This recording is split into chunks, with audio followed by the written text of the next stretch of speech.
an instrumental part of Agora worldwide, Agora worldwide, Agora worldwide. Counter economics, Agorist strip, black market click, move a quick flip, can't regulate this. Agorist strip, black market click, move a quick flip, can't regulate this. Agorist, Agorist. Agorist. This is the Agorist Nexus podcast. I'm Brandon. I've got my great co-host Dag. How you doing, Dag? I'm doing spectacular, dude. How's it going? Pretty good. We've got an exciting guest, but before we get into it, shout out to our sponsor, Presearch, decentralized search engine. Earn crypto as you search. Don't get spied on by Google, which is like really nice. And they've got dark mode too. And it works. So, get off the Google train. I say that every time. I'm sure that our listeners are ahead of the curve on that one. At least I hope so. Right. Yeah, I'm sure they are. And yeah, if you guys want to help us out, click the affiliate link for Presearch or any of the other affiliate links. And that will tell Presearch that we're worth sponsoring. So if we get enough of those, they might renew us. So with that said, we got the Graham Smith on. I mean, I'm a huge fan, of course. Everything that he's written for us at the Nexus has been really great. A lot of his articles are viewed by a lot of people. I look at the stats. I'm like, man, you're just killing it. So really glad to have him on. How's it going, Graham? Going great. Thanks for having me on, guys. Yeah, man. Glad to be here. Heck yeah. Yeah, So- I'm looking forward to writing more articles soon. Actually, I got swamped this week, but next one's coming. So yeah, it's been awesome this past month to kind of crank out the articles for the Nexus, where I can actually say exactly what I think. So thanks a lot for that. Yeah, man. Yeah, we don't censor or like tell you to change anything or what. It's kind of like, or most of the time we don't even tell you what to write, really. I mean, every once in a while I'm like, hey, would you like to write about this? And people can take it or not. But yeah, that's how much freedom our writers have. So. Yeah, it's very cool. Your most recent one was the 3 cryptos for the pores or something, right? Yep. Yeah, that was good. I like that one. Thank you. Yeah, I feel like, especially personally, Bitcoin Cash doesn't get enough attention. You got all these people in cryptocurrency talking about all this big talk about financial inclusion and the power of blockchain, and a lot of times it's just kind of vapid bullshit a lot of times, but the BCH community is really doing cool stuff, like delivering food on the ground in Venezuela and South Sudan with this charity Eat BCH. Got the development of the smart BCH going on. So yeah, I always try to shine a light on the Bitcoin Cash community there. So Yeah, I think it's personally super underrated. Any idea when Smart BCH is going to come out? no, I'm not sure. Actually, I haven't been following that super closely. I'm still trying to wrap my mind around actually how it's all going to work. But yeah, I don't know. But it's exciting. It's cool. Yeah, definitely. One of your most viewed articles, actually, it's the most viewed article on Agorist Nexus. It's like the cookie cutter Japan one. I forget the exact title, but it's the most viewed, and it's so interesting because it's like it almost feels like everything's orchestrated. Like they not only did COVID in all these countries, but then they also did this like screw the police riots in a lot of these countries as well. Can you tell the audience a little bit about this from your perspective? Yeah. So what it was after if I'm remembering correctly now, it was after the George Floyd thing and all those protests were going on in the States. And Tokyo, there's demonstrations and protests sometimes, and they're really usually super organized, super calm and peaceful. But just out of nowhere, there was this George Floyd, like a Black Lives Matter type protest. And it was, the article was called Cookie Cutter Protest or whatever. I forgot the title too exactly. But because, people were just holding the same exact kind of placards and slogans that they were doing in the States. Now, it could have been orchestrated by some higher level government group or something, or it could just be that, there are a lot of people here too that think America's cool and they want to, they actually do care about people's lives and they're good people, but they're not familiar with, the deeper subcontext of what's going on. But it was just surprising because there was this just little group of people just marching through the street, and it was like one day and then it was over. So I just thought it was interesting. It's like people don't even know what they also protest what people tell them to protest. So it's like it's not very, independent at all. So yeah, that was kind of interesting. That said, like recently with the COVID thing, there are some cool actual grassroots people that just got balls of steel, like getting out there in the middle of Tokyo, which is mask hell right now, and which is becoming more and more draconian. But they're out there with megaphones, like sometimes just two of them or just one of them on a street corner, saying for half hour, this mask stuff is garbage. This is about a great reset, check out the World Economic Forum. And especially here, that's really hard to do, because if you do that and you're somewhat well known, you can destroy all your social connections, and social connections here are kind of everything in a way. So there's a lot of that going on, which is really encouraging. Wow. Yeah.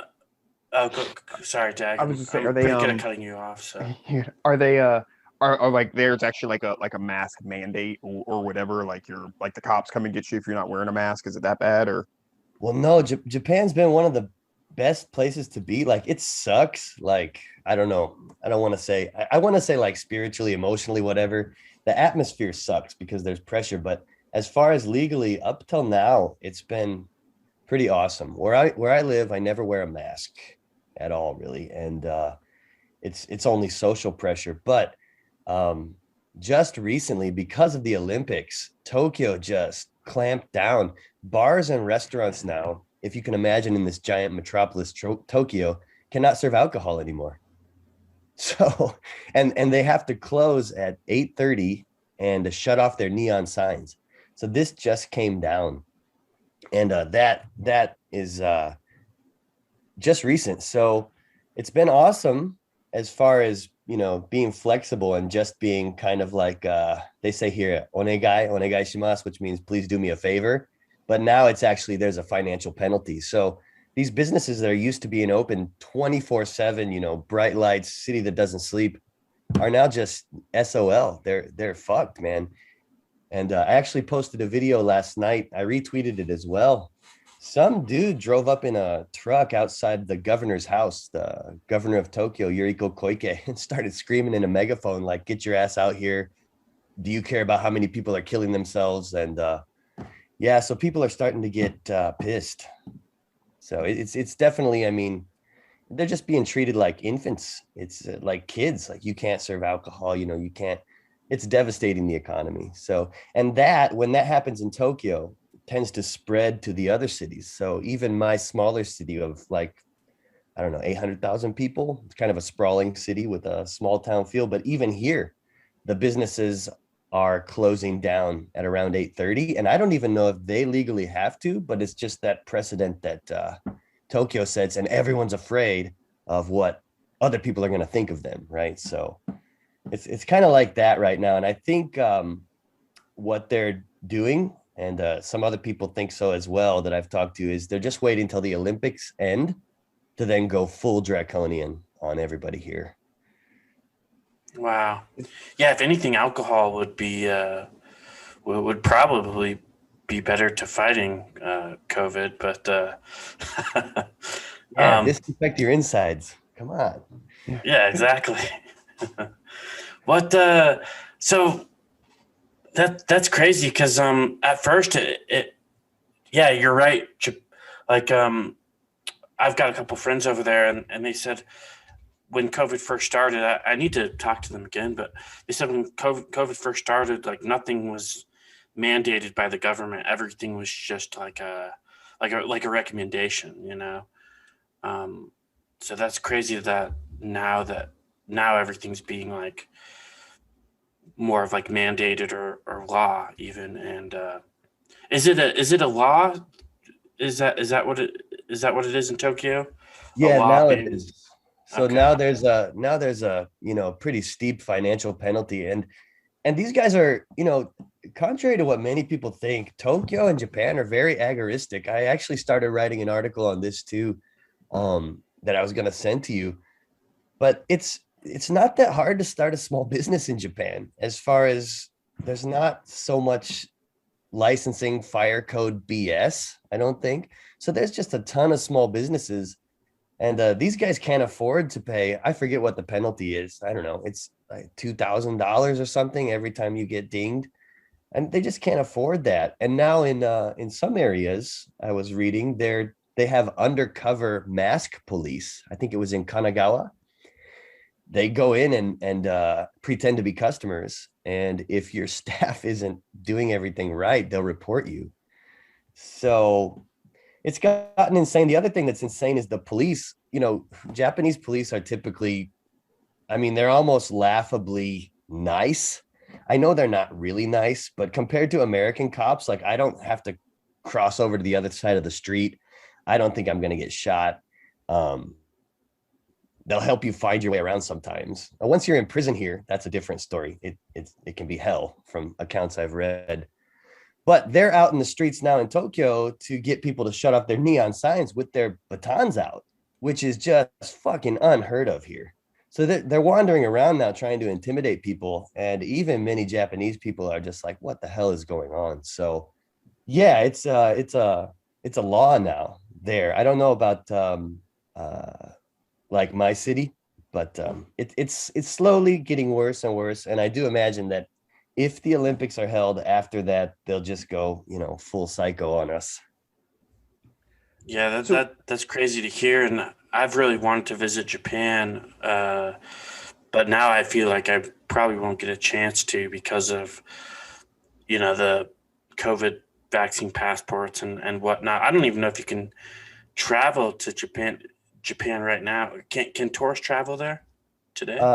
Actually, I don't think so. I'd have to check up on that, but I know I just watched an interview with Roger Ver from Bitcoin.com, and I think he's not allowed to come back in right now, or it's too inconvenient. It's one of those. So, but I'm pretty sure the foreign guests or foreign visitors, I should say, can't return.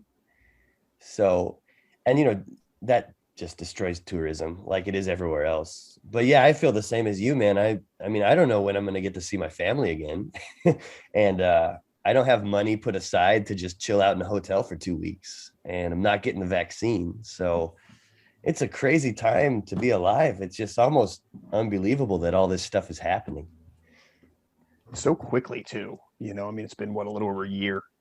And I mean, it's been a year now, but I mean, even with just a few months in, stuff was just changing, so quickly, and people were just like changing so quickly, man. It was crazy. Definitely an onslaught of propaganda, I suppose. You had mentioned how a lot of these like places or businesses are kind of like complying, quote, because of like social pressure and everything. From what I've heard from friends who have visited Japan, there's a lot of really incredible things that happen there just because of the way people just like behave in society. Like, they're really polite. Like, there's no trash cans and there's also no litter. Like, it's really rude to talk on your cell phone in public. Like, people, like, don't do that. Like, my cousin went and said he saw someone like hiding behind his briefcase on the subway to talk on his phone. So I guess what I'm getting at is like, where is that strictly just like a society and polite thing, or is that like a government thing? I guess what I'm asking is, because you were saying that like the people are getting sick of it, is this the kind of environment where, yeah, people do have like their own thoughts? They don't just go along with what the government says. It's just that society and maybe government have just kind of seen eye to eye for a bit. Or do you have any insight on that? If that made any sense, what I just sort of asked. That totally made sense. And yeah, that's Okay, one cool. of the main things I want to do with Voluntary Japan, because Japan's image is, it's like, especially anarchists that I talk to say, oh my God, why are you there? It must be collectivist hell. I find it to be the opposite personally. I mean, there are some horrible, horrible laws, like when it comes to weed, cannabis, which is just insane. But like hiding behind the briefcase and talk on your phone, like people will move out of your way in the street. That's not because there's some state pressure to do so. It's just it's just woven into the fabric of the culture. It's consideration for others, and they repeat that. It's almost like a polite brainwashing that you get. But since you're from childhood, when you go to school here, but the people I know and even my close friends that are Japanese, they honestly do care about other people. And I was riding the Narita Express back from Tokyo, this train line that goes from Narita Airport back to Tokyo, and it's full of people. And the train stopped. It was really beautiful. I think it was autumn afternoon, and nobody was talking. It was just dead silent on this train full of people, and that's just how it is. That those kind of manners and stuff. That said, there is, the stereotypes also are kind of true. I've talked to some of my friends that have really strong opinions about things, and they say, yeah, but I'll never say that because I would be judged. I organized a race when the whole COVID thing started, charity run, and a couple guys dropped out because they were worried about what their job would think of them. So there's a lot of that, but I'm seeing a kind of divergence. Because like I said, independent business, there's a lot of entrepreneurs, and Japan has a really close connection to nature. So even in the cities, you'll see like gardens in the middle of cities. There's these coin lockers where you can buy produce. So they're just, serve yourself little stands, like you're walking down the street, and then there's these lockers with like onions and potatoes and stuff in them, and you put in a 100 yen coin and you can get some produce. So that kind of thing, and the farming communities and those kind of people and the entrepreneurs especially are starting to stand up to some of this stuff. And those people simultaneously will hide behind their briefcase when they're talking because they don't want to offend someone else. So it's one thing I really like about Japan is that consideration for others. But not everyone's following the restaurant thing either. There was one old guy with his tiny ramen shop that basically he got on the news, and he was saying to the government, you guys have done this to us. You haven't, I guess he kind of believed the virus was a real threat, but he still said, it should be our choice to remain open. That dude got super busy because he was one of the only guys to buck the system. And also, I don't know if you guys have seen Kill Bill. Been a while. Yeah. So the big fight scene in there where Uma Thurman kills all the crazy 88s, like massacres like a shit ton of these guys. It's like a bloodbath. Uh-huh. The restaurant that scene's based on is in Roppongi in the heart of Tokyo.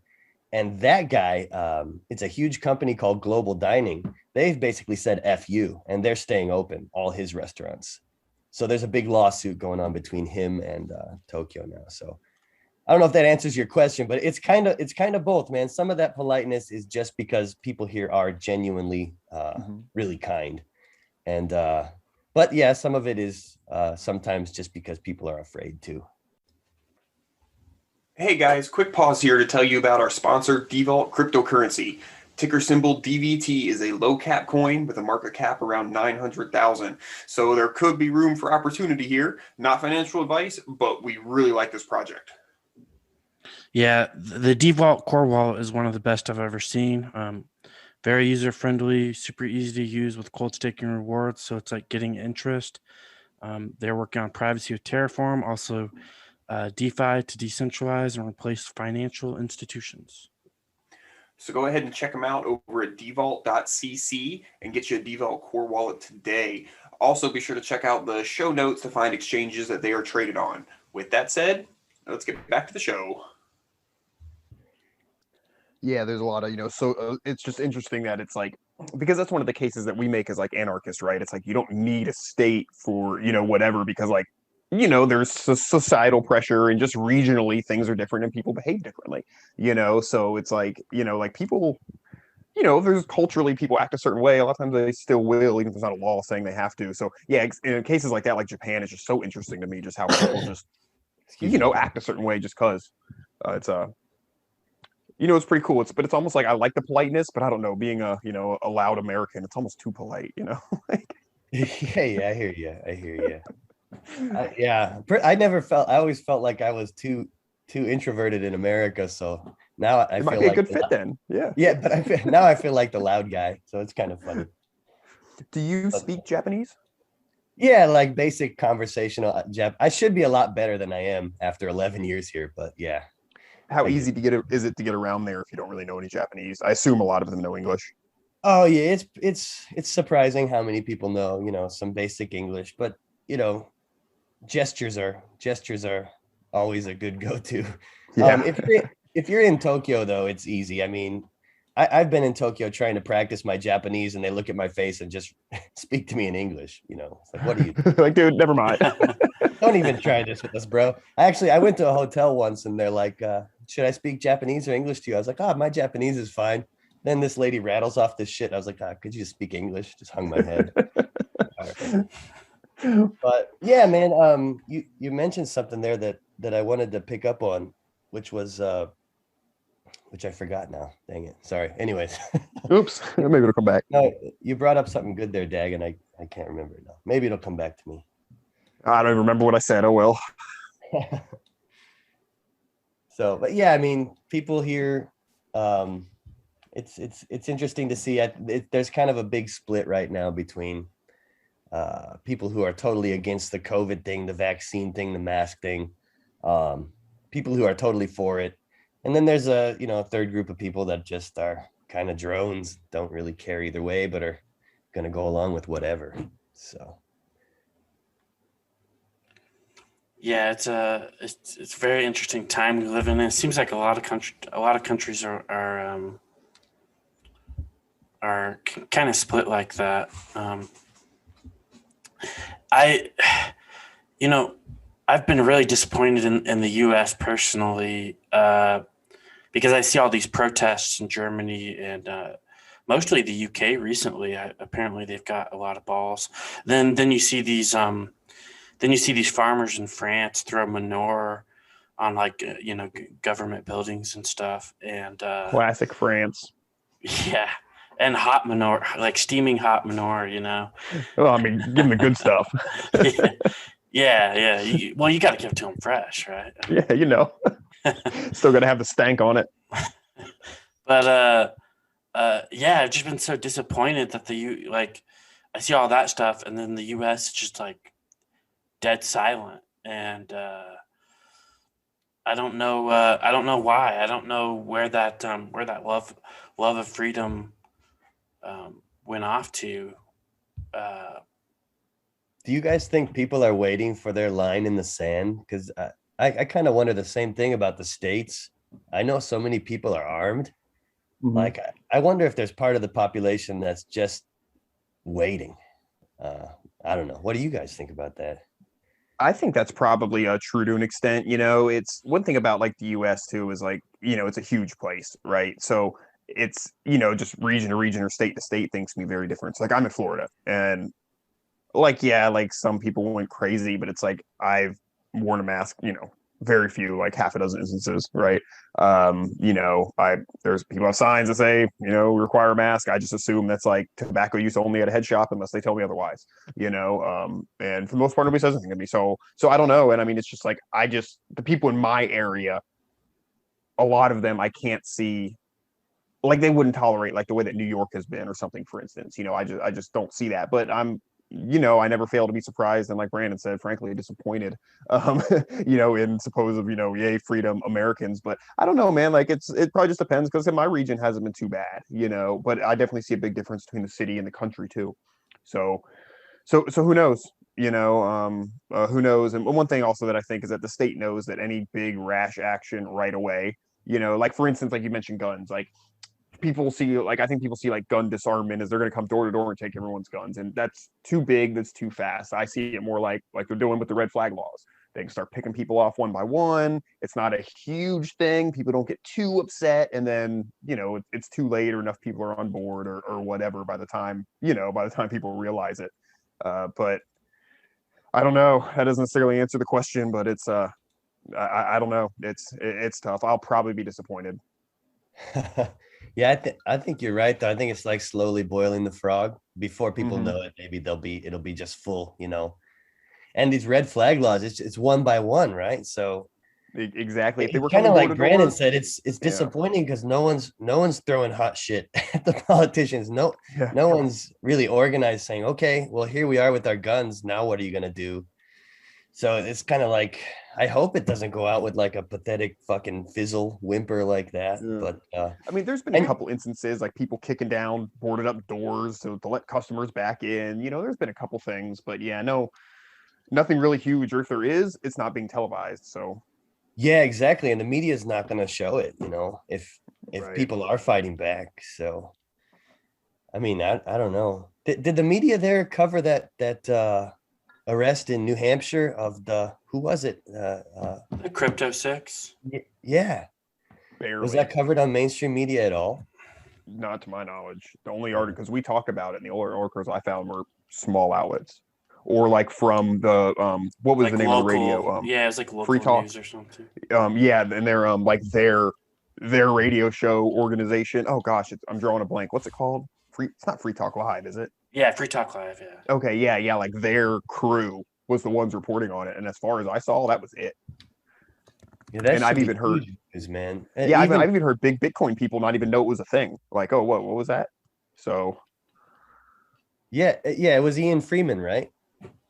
yeah, I believe so. So he's the guy that introduced Roger Ver to Bitcoin. So it was like this huge thing, and all they were doing was operating a money exchange service, right? Exchanging crypto to fiat and back and forth. Yep. And got busted, and then people like this are just disappeared from society basically, as far as the mainstream is concerned. Nobody Mhm. knows about them, and who are they hurting? So I think until stories like that are told, and stories about these red flag laws, the damage they do, the lives they destroy, until people really know about that, it's like, man alive, it's probably better just to turn off the TV. Yeah. Yeah, I ain't got much use for regular news these days, that's for sure. Yeah, Yeah, I think red flag laws are super important to even though I'm like agorist and I don't care what the state says, right? Like I'm still gonna do whatever. They can ban menthols tomorrow, and I'd be the one hooking up my friends with menthols. But yeah, I don't. I still think it's super important to show what goes on with red flag laws, and that's why I was a huge supporter of the Pholosopher when they did a red flag reality campaign or whatnot, and so definitely everyone check that out if you have time, but yeah, it's super important, and I really hope that the U.S. doesn't go out with a whimper, get in the boxcar, okay, type of attitude, but nothing surprises me when it comes to the U.S. slaves. So, yeah, I think every individual just has to think really long and hard about where their line is, and we probably won't hear a lot of these stories as this stuff starts. But as for me, I'm not getting that vaccine, and my family isn't either. And if it comes down to the fact where I'm starved out of society and they're going to force me to break laws or to try to live off grid or do whatever, who knows what's coming. It stresses me out every day, but I'm ready to go down fighting. And I think more people are going to have to just wake up to the fact that it is coming to that. It seems so unbelievable, but if people don't organize en masse, it's definitely coming to that. It's like Dag said too, it's not going to be this big show of all at once. Well, I don't think so. It could be, but the Gestapo coming in. But I kind of view it similarly. It's already started, here in Japan, every day. Oh, this business owner committed suicide. This person went bankrupt. This guy got arrested for, stealing because he couldn't eat, and just slowly like that, So for me, if that's going to happen, the one thing I can control is I'm not going to fucking go out like a punk, you know, God help me. So if I got to go out, so they'll go out with me. That's the kind of thing. I think that's the kind of attitude we're seeing start to emerge in some agorist and anarchist circles. And I hope it grows, because people need to stand up and say, well, whatever, you can kill me, but I'm not going to fucking go along with your horse shit, you know? So, but that's a what big it takes, ask. man. That's a big Yeah. ask. People don't want to get hurt, don't want to be caged, don't want to die. And I don't either. So I understand, but at some point, you know, what's the cost benefit? Because they're coming for us for sure. There's a Yeah, you gotta line be in a Full Metal man, you know? Jacket. There's a line in Full Metal Jacket where like he gets his camera stolen. And he goes, I don't understand it. We're here trying to save these people and they just shit on us. And he goes, well, I guess they'd rather be alive than free. You know, like yeah, they're not trying to stand up and fight, you know, the VC, they have to live here. They just want to, you know, they just want to be left alone. But it's, you know, like I understand that too, though. Like, you know, like people live somewhere and they have a family and they don't want any trouble, you know, so they go along to get along kind of thing. Unfortunately, you know, that's how you end up in a ditch or a boxcar, you know. Totally. And I think it's like I think Larkin Rose said it a while back, you know, that that's when it really solidified for me. Like, if you haven't thought about it, you should probably think, what are you not willing to compromise on for strategy? You know, like there's some stuff I don't want to, you know, I'm not going to like run out to the tax office right now and try to start killing people. Like that would be stupid. First of all, I don't want to kill anyone. Second of all, like it would ruin my life. But at some point, you know, if am I going to watch, you know, someone try to take my child for child protective services? You know, what do you do at that point? And like people have to decide, well, okay, that's my point when, you know, it's going to be all or nothing. So yeah. Whew. Oh man, I'm getting goosebumps just thinking about an awful situation like that, man. You know, because that is so tough. It's like, do I let this happen and try to fight it in court? Do I do something and no, I'll never see my kid again? You know, but you don't just want to let that happen. Oh fuck, that's tough. Exactly. And even myself, I go through that scenario, you know, weekly, maybe daily, because it's easy to get online and say, oh, fuck these guys, I'm gonna fight them. And crypto people talk like that a lot too.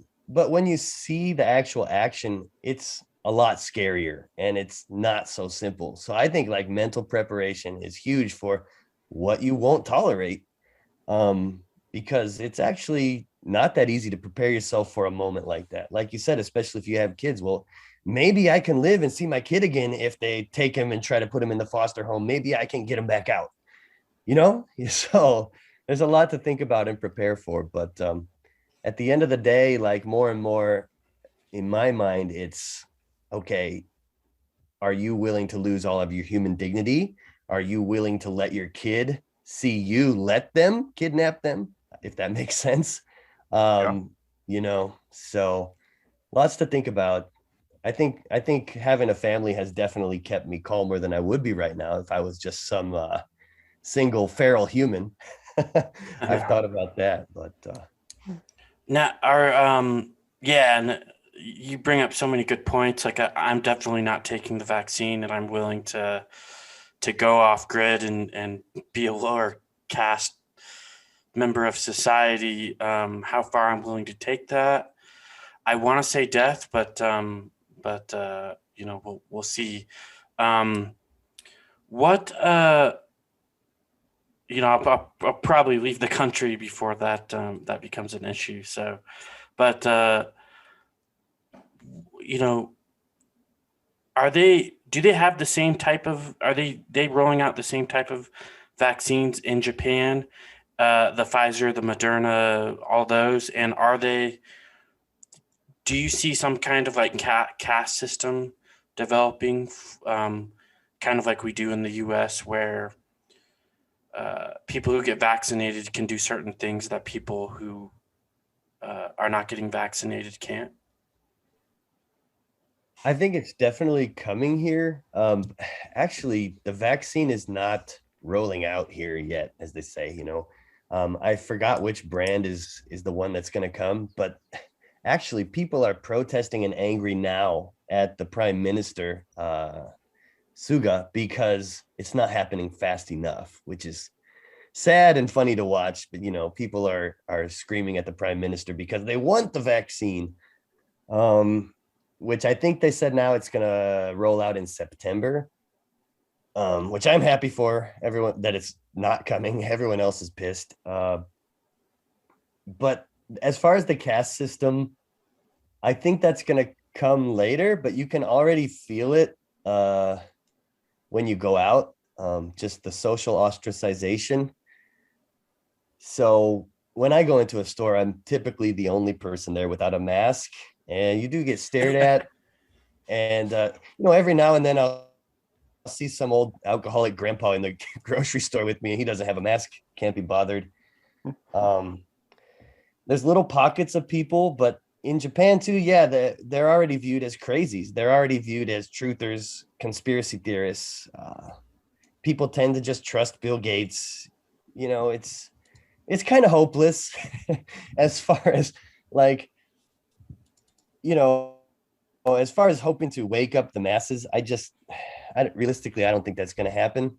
And the caste system is starting, but it's not as polarized and hot yet as you see it in the US and in the American media, where it's like, you don't wear a mask, you're a Trump supporter, retard. It's not like you're a racist because you don't wear a mask. It's not like that yet. It's just more like, wow, you don't wear a mask, you don't fit into society. But one good thing here, though, is people typically don't have the guts to say anything to your face. So, they'll just look at you. But I think the caste system will probably come later, probably after the Olympics if they're held. But you can definitely feel it starting to diverge. Yeah. Wow. You think so do you think they're going to go ahead with the Olympics or not? Because I've heard a couple different things on that.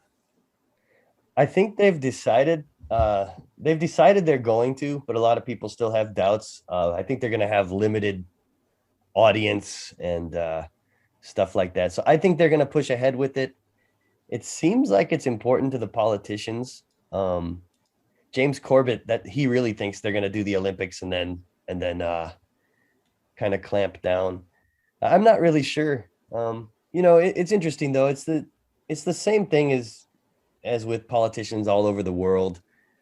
These politicians are talking about the importance of staying safe, blah, blah, blah, before the Olympics.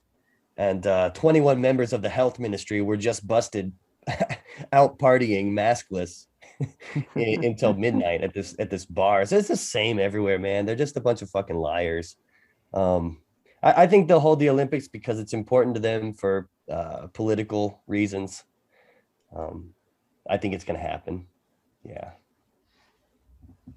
Yeah, I feel like it's too much, I don't know, money and importance and stuff or whatever. I mean, everybody always wants the Olympics in their country. So yeah, I think maybe a big deal. But then again, if they shut it down, that would really illustrate how serious of a concern this is. I don't know. There's never any telling what they're thinking.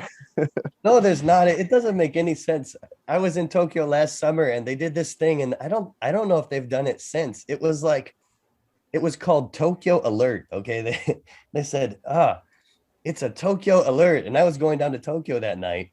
And what the Tokyo Alert was they, on the government building, there's these, what's it called? It's like Twin Towers in Shinjuku. And they just changed the color of the lights on those towers to like this bright red. So it looked really scary. It looked like something from, the Eye of Sauron or something. But everyone in Tokyo was like, what's a Tokyo Alert? We've never had this before. It's not defined. The government didn't even say what it meant. And then they just shut them off. So it's like they're flying by the seat of their pants. Like, let's have a Tokyo Alert tonight, Okay. Whatever that means. I think they're just fucking playing around with buttons, man, up there in the top of the pyramid. Well, we got some new lights. Let's try them out. Yeah. Yeah. So. Yeah, but I do think the Olympics are a kind of prestige. I'm not sure myself, to be honest, why it would be important. I just get the sense that for some reason to these people, it is important. Yeah. Asian culture in particular is very interesting to me because There's that whole like saving face. Totally. Do what your boss says, even if you think it's wrong. Your parents know more than you, Yep. even if you work in the field. It's very interesting. So Yeah, that totally is. And that's the other thing that I really I hope to bring attention to with Voluntary Japan. My stuff's all really loose and disorganized and kind of stream of consciousness, but I want to, at the same time as I show people, in the West, how there is anarchy here, I also want to like bring some of that American spirit, if you will, to Japan, because like you said, Brandon, there's that saving face, tatemae, and just doing what your parents say. There's people here that make life sacrifices and they're fine with it, that I would want to jump off a building if I had done and just end it. I mean, I hope I wouldn't do that, but that's the feeling I get. I've met people who gave up whole careers because they were afraid of what other people would think of them, that they really wanted to do and had the capacity to do.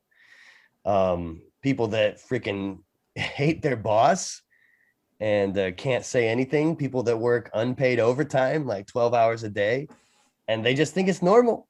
So I do hope with Voluntary Japan, in some limited way, with some limited Japanese content, I can kind of show, you can fucking speak up for yourself, And I think the younger generations here are starting to see that. And I think that's pretty cool. All right, let's take a quick second to shout out Agorist Acres seeds. AgoristAcres.com stocks a variety of seeds for your garden or homestead. They also have really cool packaging instead of those silly paper envelopes. Buy seeds with crypto, support the counter economy, and become self-sustaining today. Agorist Acres offers fast shipping, so you can get started right away. Make sure you use code Nexus10 at the checkout for 10% off of your orders. Also, they will donate a portion of the sale to Agorist Nexus, helping to bring you all the great content you expect. And all right, let's get on with it. Dude, yeah, it's almost like sad, to see people just like so willingly unhappy for It something is. that they Totally they could is. change. It totally is. And regarding the COVID thing, like, I teach English part-time, and some students I honestly had to stop teaching because every day I would, hey, what's new? Try to bring this cheerful, positive attitude. What's going on in your life? And every day was nothing. I had to stay inside because of COVID, or I have a new grandchild, but I haven't seen him in 3 months and I can't. I would tell the students, yes, you can, like, go.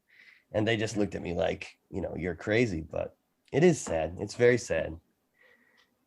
Yeah, I feel like even like especially with Japanese, even if you try to give them like the numbers and stuff or like statistics, they're always going to be like, well,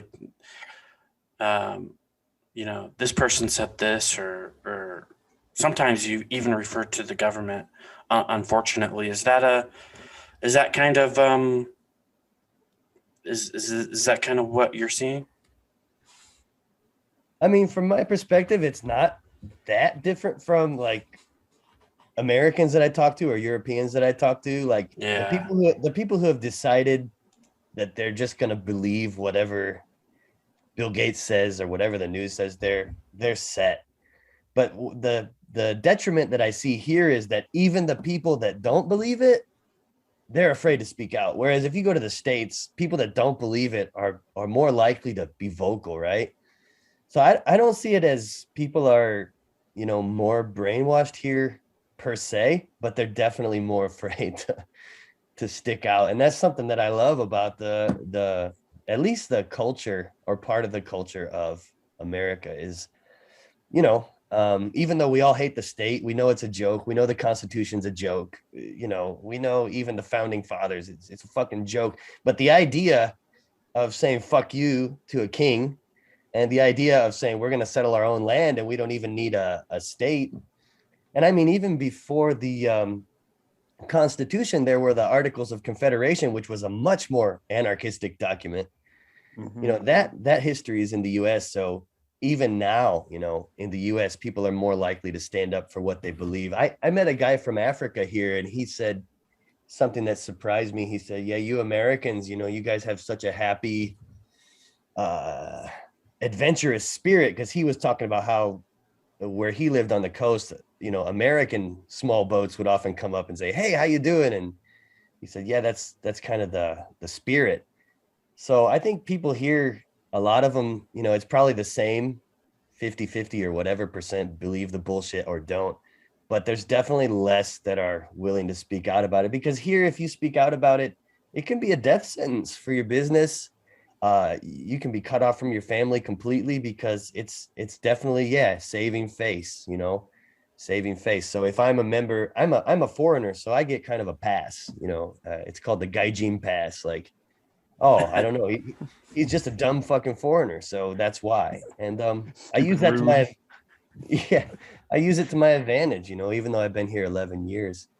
But if you're not a foreigner, you don't have the Gaijin pass, you know, let's say, you know, Brandon or Dag, one of you guys is part of, you know, the Yoshida family, got lots of money, history in real estate. And then one day you just say, I don't really believe this COVID thing, or I'm not getting the vaccine. Then your whole family fucking hates you. You probably hurt the business, and they might even like scratch your name out of the family register. So yeah, Wow. it's one of those things, you know. It's like, and I understand, I wouldn't want to be erased either. But like I said, we got to decide at some point to stand up. Yeah, that's hugely important too. For anyone who doesn't know, family in Japan is everything. I mean, even the Shinto, a lot of their culture is based off of like Shintoism and Buddhism, and you know, the whole like ancestry and, you know, my ancestors and stuff like that. It's extremely important. So yeah, I mean, even look at how our names are said here. Like here, I'm Smith Graham. I'm not Graham Smith. The group name comes first. So, you know, that's built right into the culture. So if you like meet somebody at a bar, and let's just say you're, you know, Japanese, if you meet somebody at a bar, is that like how you introduce yourself? Like to this chick, hey, you start with your last name, like even just in common, colloquial, whatever. That's how people talk. Almost always, unless it's really friendly, like super drunk. I mean, nah, that's not true. If you're meeting with friends at a casual setting at a bar, you'd probably go by first name. But but almost, you know, you'd almost always include your last name. And in any other interaction, it's always your last name. And some people will just call you by your last name. So, you know, that's how it's written on all the records. So, you know, your family name always comes first. I always thought that was kind of interesting, because coming from America, it's, you know, Graham is the most important part. You know, I'm special, blah, blah, blah. But you come to Japan and no, it's Yoshida or whatever. That's your first concern, is to honor the family. And then your second concern, if you're lucky, if it works out for the good of the family, maybe you can do what you want.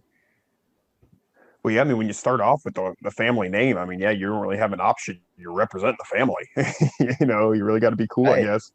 Right. So, yeah. So don't be one of these truthers, you know, talking about microchips. So, I don't know. Do you want to, and I don't want to move on if other folks don't, but I was wondering if you might be able to tell us a little about Voluntary Japan. Sure. Yeah. So Voluntary Japan basically started as a YouTube channel, I think in 2015. It was not too long after I became a voluntarist, which happened here in Japan, actually.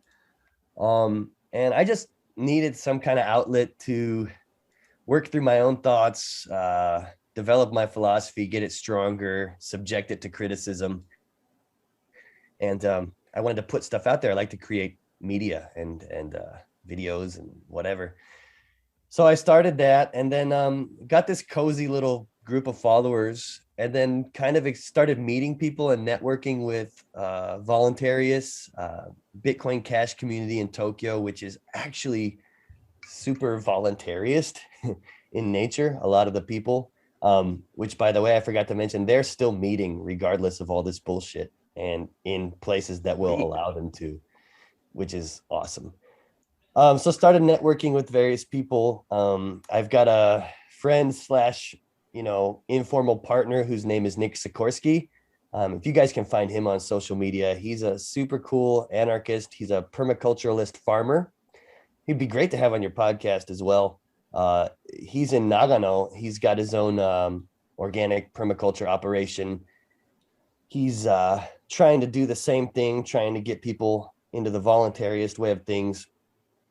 So I started networking with people like that. And basically all I do is make videos and talk and write articles.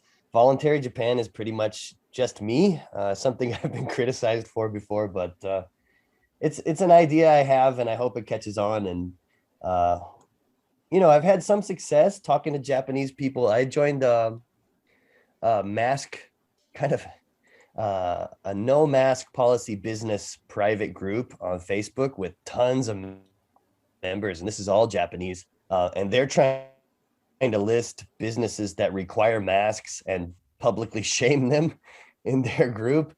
And they're also sharing businesses that don't require masks and trying to support them. So in that group, I shared a Japanese article on anarcho-capitalism, because there's actually a Wikipedia page on anarcho-capitalism in Japanese. And while it's not perfect, it does talk about voluntarism, the history of libertarianism. And I've shared that with people, and they've said, like, hell yeah, this is awesome. So for me, that's what Voluntary Japan is just, articles, video, events, which not only share the agoristic anarchist elements of Japan with the West, but also try to show these people in Japan, hey, you guys got an awesome culture here. And it's like, Dag, I remember what you said earlier, you don't have to have all these laws and regulations to have a nice society. People here are generally nice. They trade from their gardens. They get along without the need for cops everywhere. And I want to show people in Japan that, look, you guys have this. Now let's get rid of some of this draconian horse shit and just keep the good parts of the culture. Get rid of the fucking social pressure that's making you miserable, that's making the suicide rate here one of the highest in the world. Like, drop that shit. And so that's kind of what I hope Voluntary Japan will do. I do my own running events since COVID started, whatever the fuck COVID is. Since that started, all the marathons and races here were pretty much canceled. Now, if you join them, you got to wear a mask up until the starting gun, and you got to take your temperature for 30 days before the race, all this garbage. So I've done like 6 or so of my own events, where sometimes we use it to raise money for Eat BCH, crypto charity, and sometimes we just do it to say, fuck you, we're still going to run. So things like that. It's all really, grassroots, informal, small stuff. But yeah, that's, in so many words, that's basically what the feeling of Voluntary Japan is.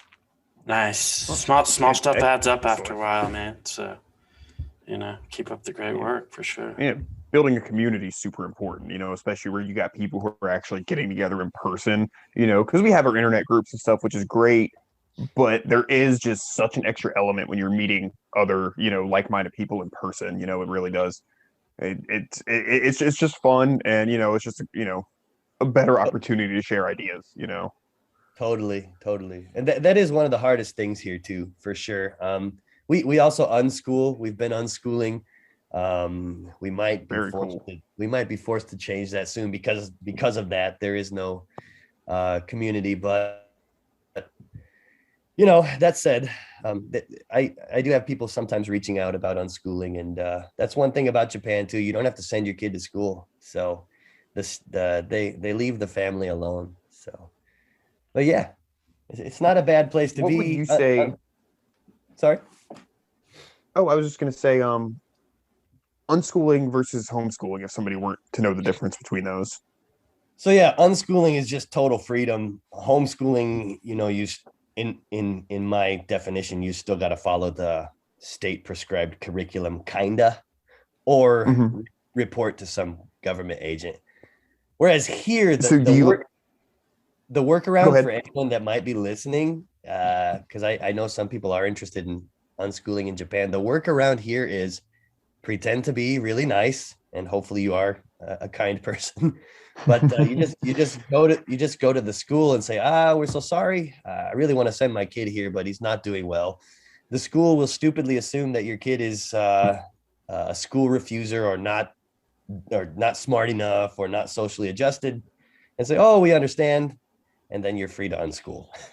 So That's basically how it works here, and they pretty much Paradise. alone. Yeah, so that's the thing, you know, that's one of those lesser known things about Japan. People really are nervous and shy about prying into your business in some ways. So it does present opportunities if you can be clever and kind of work around it. That's great, man. I wanted to get into crypto adoption before we close up, but you know, what do you see in terms of? Do you see? Because I'll look at this Marco Polo app for Bitcoin Cash, Yeah. and I'll just see Bitcoin Cash merchants pretty much littered in Japan. I think it's the number one used cryptocurrency over there. What do you see on the ground? So on the ground, yeah, Bitcoin Cash. Like I said, you know, I can live on it in Tokyo, which unfortunately this virus scamdemic is starting to hamper that. But Bitcoin Cash, it's yeah, it's like a religion for some of the people here. In Tokyo, especially, there's this group called Satoshi's Angels. It's a bunch of cute Japanese girls that go around and get merchants to onboard Bitcoin Cash. It's, of course, Bitcoin.com's located there. And even in other cities like Osaka, and connected with that, not here, but in Thailand too, there's some huge Bitcoin Cash groups. But yeah, when I go to Tokyo, the last time I was there was a while back. But the last time I went, I paid for my hotel in Bitcoin Cash through, what's that site? I forgot the name of the app, but I paid for my hotel, you know, paid for my pizza, paid for my beer. You know, you can pretty much pay for anything. And now Rakuten Pay, which is like the Amazon of Japan, you can use that. You can top up your Rakuten Pay card with Bitcoin Cash. That kind of stuff is cool, but you're still going through a payment processor. What I really love about adoption here is you can go trade directly and privately with people still here. You don't have to go through a stupid exchange. You don't have to do the KYC AML bullshit. You can go talk to someone and trade thousands of dollars if you want with people that just want to participate in free trade, and it's nobody else's fucking business. And that's still going on here, and I see that dying in crypto everywhere else, where it's more like, we got to get the big banks on board, we got to get the blah blah blah. So on the ground, I think it's smaller, it's condensed, but the spirit here is especially in Tokyo is pretty good. That said, I'm not saying it's some huge thing that's you know, everyone's adopting it, but there is still that here. So I'm hoping that I always try to support those people and attend when I can. But there's a what is it? There's a luxury watch shop in Tokyo that accepts Bitcoin and Bitcoin Cash, all kinds of stuff. Now, do you see any other cryptocurrencies there, or just mainly Bitcoin or Bitcoin Cash, or how often is Bitcoin really used now? Like used at brick and mortar shops? Yeah. Bitcoin, like BTC, not so much. Obviously, the transaction fees and wait time, but Bitcoin Cash is used at a lot of brick and mortar. As far as the other popular cryptocurrencies here, the JVCEA, Japan Virtual Assets Exchange, something, I don't know. They just released info about they have like 30 exchanges in their little regulatory group, and the top 5 cryptos here in Japan, it was Bitcoin, Ether, trying to remember them all now. You guys know Mona Coin? No, I don't. It's like Not familiar. It's like a nerd coin, like started on a 2chan or something, but it got huge here. That's super popular here. Bitcoin Cash was not in the top 5, but it was close. Quantum or Qtum, you guys know that one? Yeah. Yeah, so that one's one of the most popular. So and Nem is huge here for some reason. So yeah, as far as being able to pay with that, there used to be a NEM bar, which the whole theme of the whole bar was NEM XEM coin. Unfortunately, that closed down. So to kind of zoom out here, the overall trend I see is there's a core group of true believers in crypto as peer-to-peer permissionless cash. And but what's happening, I remember being in Tokyo in 2015 and using BTC to buy a beer and do stuff. And there were unregulated ATMs all over the place. And you could go fiat to crypto to, it was like paradise. And then everyone said, oh, we need more regulations. All that shit was shut down except for the huge businesses that could still afford the licensing. And so what I see now is this tiny core of true believers, and they're fighting hard, and I hope they win. But, you guys know, it's the same, I'm sure, in the US. Businesses are kind of commandeering the whole thing and trying to make it seem normal that, no, you do need a third-party financial institution for this stuff that was created to eliminate the need for third-party financial institutions. Yeah. Fucking dumb, Yeah. What is it over there? Like, are people that, like, what gets people into crypto over there? Are they good at economics, or are they voluntarist, or is it just cool, or what is it that they're seeing in it that makes them want to get on board so much? Yeah, I think for the most part they want to make money. Okay. Fair enough. I do too. Most of the people I know in my personal life, that's why they're into it. Yeah, but also one thing about Japan is there's a ton of point cards and e-pay systems here. Like, there's so many e-pay systems here that it's confusing. You'll go to the convenience store and there'll be like a placemat on the counter with like 15 different options for e-pay, and pay with your smartphone. So a lot of people, aside from making money, a lot of people I've seen onboarded, especially businesses. And if you're on Twitter, check out Akane Yoko. There's a user called Akane Yoko. She's part of the Bitcoin Cash community. She's like a fucking ninja at onboarding people. But a lot of the reason businesses here on board is just because it's easy. It's easy to pay with crypto, and businesses can have more control of their money. And as I mentioned before, a lot of the ethos here is still the really small entrepreneur or family business, and they like that. So that was one of the big, boosters for adoption. Yeah. So I would say, it's convenience, and also people want to make some money. And then there are your select few Japanese people that you meet that are openly, anarchists. Very cool. Cool. Yeah, Graham, besides Agorist Nexus, which we really appreciate all the work that you've done. I can't thank you enough. Where else can people find your work? So yeah, I'm on Twitter at Voluntary Japan. YouTube, just search. The YouTube channel is actually Voluntaryist Japan, because when I made it, I didn't have a name really set already. I'm on read.cash, which is kind of like Medium for longer form articles, but you can get paid Bitcoin Cash. And I'm on Facebook. I'm not sure. My Facebook page is not popular, and I'm not sure how long it'll last. I know a lot of people are getting bans. I keep getting these warnings about stuff I posted, so not sure how long that'll last. But those are my main things. I think YouTube is my main hub. I am on Library, but I'm not used to that. I'm trying to get used to that, and BitChute. I don't know. I'm all over the place in a very disorganized fashion. So please find me anywhere. You can email, if anyone has any questions, they can email me at voluntaryjapan@protonmail.com. Sweet. Cool. Do you have a quote, Dag? No, I was just sitting here going, oh man, I forgot to look for a quote. Yeah, same here. You got any quotes handy, Graham?